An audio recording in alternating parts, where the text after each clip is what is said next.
و این مرحله پایانی کاره، چیزی که شما ملاحظه میکنید.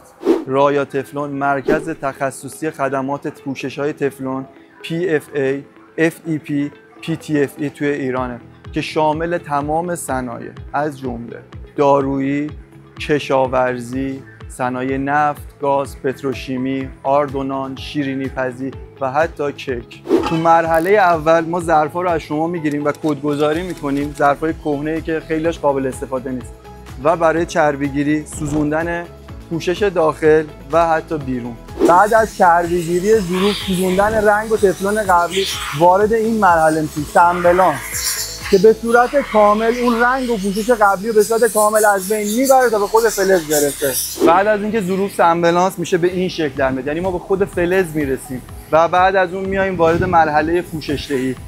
مرحله اول آستر، توی مرحله بعدی ما رویه و گرانیت رو اعمال میکنیم. بعد از پخت داخل ظروف رنگی که شما انتخاب کردید ما پشت ظرف می‌زنیم.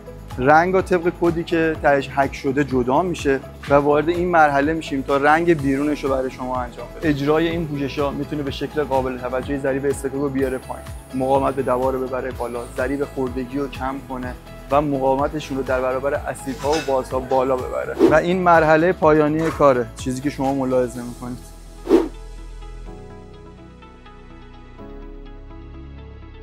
برای ارتباط با ما و کسب اطلاعات بیشتر به دایرکت مراجعه کنید.